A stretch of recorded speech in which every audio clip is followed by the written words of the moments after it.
Hello! So in this video, we're going to look at a different art form than pottery. We're going to talk about statuary. We've talked a little bit about statues before in the Greek world. Like in the Mycenaean world, we had these little phi and psi figurines, we said. But the Greeks up to the Archaic period did not produce any monumental statuary. And when we say monumental, we mean life-size or larger, right? There are no examples of it and no evidence that it was ever produced anywhere in the Greek world at that point. And then in the Archaic period, we begin to see our first examples. And then this kind of statuary becomes a feature of Greek art for the remainder of the ancient period. So I want to start talking about what kind of statuary is appearing in the Archaic period and what it looks like. Let me go ahead and present this. So of course, I'm going to start with a statue from Egypt, since we're going to talk about Archaic Greece. And this is, in fact, a statue from Egypt that dates back to 2575 BC or thereabouts, so much, much earlier than the Archaic Age in Greece. Why do I present this? Because the reason that the Greeks begin to produce the kind of sculpture that they do in the way that make it look the way that it looks seems to be because of influence from the East, and Egypt especially, right? Egypt seems to be one of the huge influences on Greek monumental art. This statue is actually not that tall. This one is about, I think, 3 feet tall or so.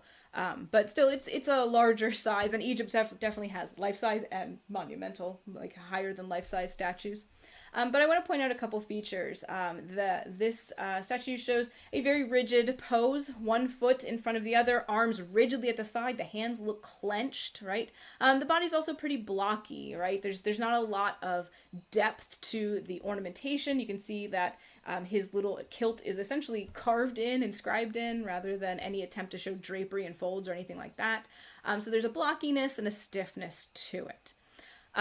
Now, let's start looking at some Greek statuary. So, the Greeks begin to produce this monumental statuary in the Archaic period, and they produce 2 types, the Kuros, which we're going to look at first, and the Kure. The Kuros statue type is a young, athletic male nude, and that's all it ever is, right? There's not a lot of, we'll see maybe one example that's not, but the Kuros is just a young, athletic male nude. So one of the earliest that we've discovered is this one. It's called the Sunyang Kuros. It's got its name because it was found by the Temple of Poseidon at Cape Sunyan in Attica, and it dates to around 600 BC. It is actually over life size. This thing's 10 feet tall. So it's pretty impressive. And made of marble, I should say. I will put that out there. They're all made of marble. Bronze was also used to make statuary in the ancient Greek world, but bronze tends not to survive. Usually bronze statues have at some point been taken by raiders and melted down or something like that. So we don't have a lot of bronze, even though it was used. So with the Sunyang Kuros, we begin to get an idea of what a Kuros statue is, besides the things I just mentioned. It is very stiff, very rigid, right? His posture, it's hard to tell because the legs are cut off here, but it is 1 foot slightly ahead of the other. The arms totally by the side, stiff, clenched fists.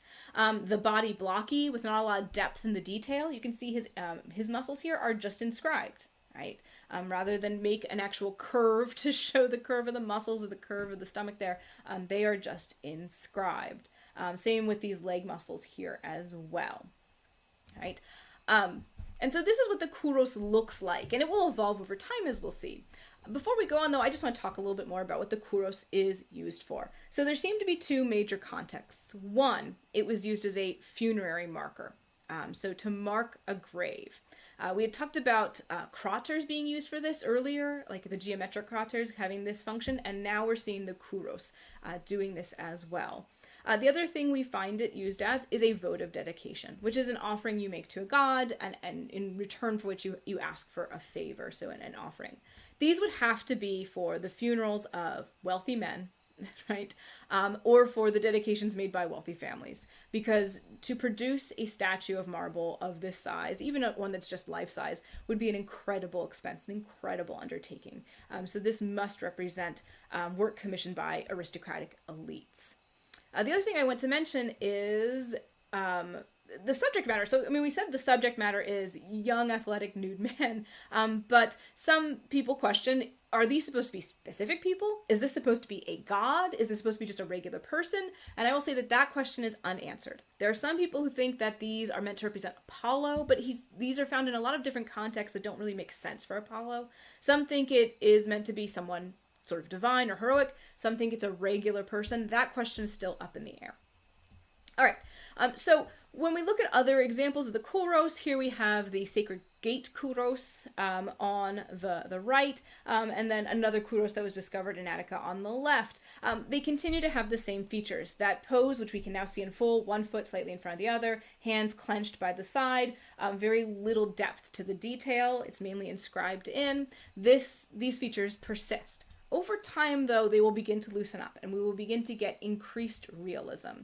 So here we have the Tanea Kuros, it's named for its fine spot, and there's a little bit more naturalism. It's the same posture, right? But there's a little bit more roundness to the body, and that will continue. Here we have the Moschophoros. This was discovered in Athens, and it's very notable amongst the Kuros statues because it is not just a naked man in a stiff pose. He still has one foot in front of the other, although he's in bad shape. His feet are gone. But his arms are not stiff by his side. They're up because he's holding a calf. And so he's also slightly clothed. It doesn't look it because you can see his belly button and stuff, but you can see a little line here, a little line here. He is wearing a very thin robe over him. You can see some of the folds here. It's just not very well developed. There's not a lot of depth to it, which makes it hard to see. And so the Moschophoros it stands out amongst the others because it's different in many ways.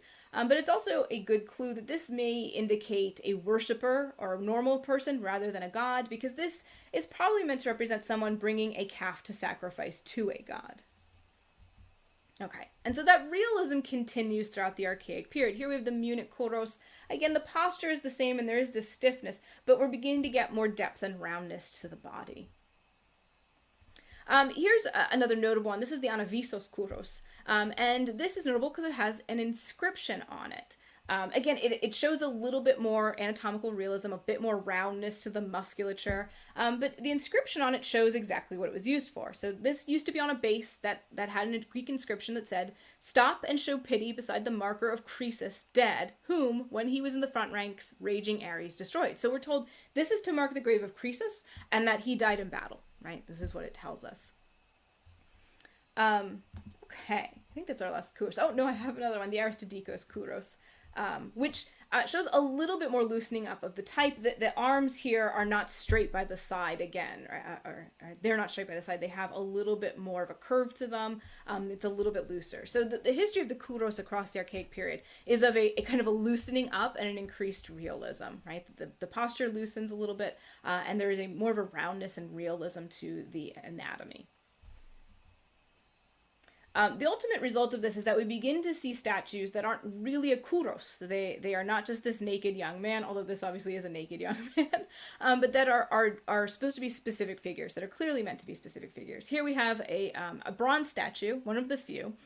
This is meant to be an Apollo. This was discovered in the Piraeus, which is the port of Athens, and it has a specific identification. And we're going to see more and more examples of this as we go on, because this is the evolution of Greek male statuary in the next phase, in the classical phase, and that's going to show us specific people, specific scenes, instead of this kind of generic young man.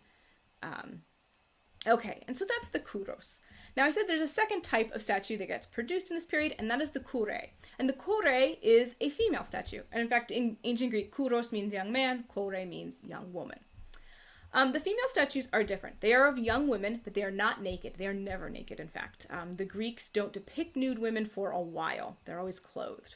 And the earliest ones are wearing a kind of robe called a Peplos, and then later they switch to what's called the chiton. And this may reflect different regions producing different styles, where different fashions are prevalent, or just a change in the style of the Kore generally.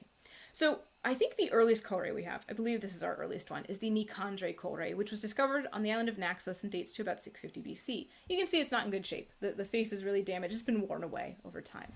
But it was on a base that has an inscription, and the inscription tells us quite a bit, right? It says, "Nicandre dedicated me to the goddess, far shooter of arrows." That's not Aphrodite, oh my god, that's Artemis. "Nicandre, the daughter of Dinodicus of Naxos, distinguished among women, sister of Dinomenes, and wife of Phraxus."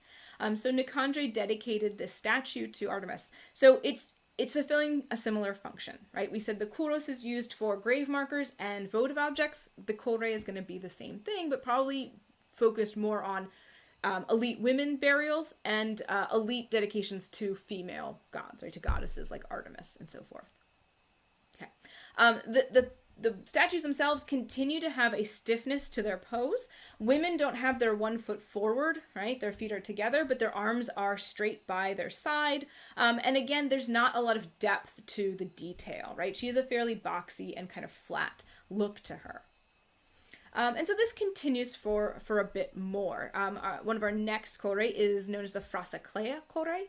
And it gets its name because of the inscription associated with it. It says, "The tomb of Frasaclea, Kore, maiden, I must be called evermore. Instead of marriage by the gods, this name became my fate." So she is a funerary marker. She has a slightly different pose. Arm by the hand, it's not clenched, it's actually holding her robe a little bit. Feet together, as we said, but instead of her other arm being clenched down, she is holding something. She's holding like a little offering or something like that. And so this is pretty common with the Kore. They lose their stiff poses. They see more variety a little bit earlier on compared to the Kuros. Another few things I want to note, it's not the exact same hairstyles in Nicandre, whereas the Kuros took a while for the hairstyle to change and to eventually get to like a short style. The women's change a bit more. Here we see a kind of a crown of some sort placed on her. Another thing I'll note is that when we think of ancient Greek sculpture, we tend to think of like white marble and pretty plain. These were painted. You can even tell, right, here on the Frasaclea, you can see the reddish paint here of what's left of her. And so we have had people study what paint is left and try to reconstruct what they would have looked like originally. Here's what Frasaclea probably looked like. She was very brightly decorated. All Greek statues were. They were all painted. Which is something it's easy to forget. But she would have been very brightly decorated, maybe even garishly decorated by our standards. It's just something to keep in mind as well. Next up is the Peplos Corey, right? A kind of a generic name because so far they've all been wearing this peplos, this kind of robe. So she too has feet together, arm by the side. Her hand, originally there was something, like it was in a different pose. It was probably holding something as well. And here are two suggested reconstructions. Here she is just a sort of a regular woman, right? Here she has this magnificent crown because in this suggested reconstruction, she is actually the goddess Artemis. And so we have the same discussion going on for the Kore that we have for the Kuros. Is this supposed to be a goddess? Is this supposed to be a regular woman? Is this supposed to be some sort of semi-divine being? It's unclear, right? The evidence is just not all there to make that kind of identification. Like I said before, we eventually do begin to see even more variety in the Kore. So here we have the Antenor Kore. It is named that because on its inscription it said, Nearchos dedicated this, the potter organized the work in Athens. Antenor made the statue, Antenor the son of Eumaros, so he's the maker of it. So she has quite a bit more going on. Her arms in different positions. She is wearing what's known as a chiton and a hamation. The chiton is the robe she's wearing that comes down like this. The hamation is this draped piece that's over her arm, right? So we see this switch from the peplos to the chiton, the hamation. There's also a bit more depth of detail. They're trying to show folds of fabric more. They're not necessarily super successful, but there's this attempt at it. And so it's, again, the same process as the Kuros, this loosening and this increase of detail. And so here we have another example, the Kore of Lyon, which was discovered in Athens. It's in bad shape. This is all we have of it. But she has her arm here. She was holding a bird, right? And she also has the chiton here instead. And this attempt to show drapery, it's not very deep in its detail, so it doesn't look so realistic. There's something flat about it, but there is an attempt that is being made.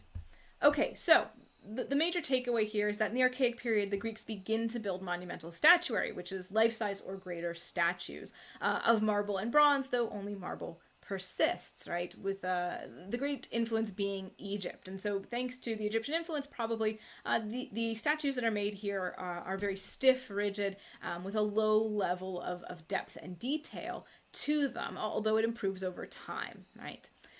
Okay, so that is it for our Kuros and our Kore. Thank you guys for watching. Bye.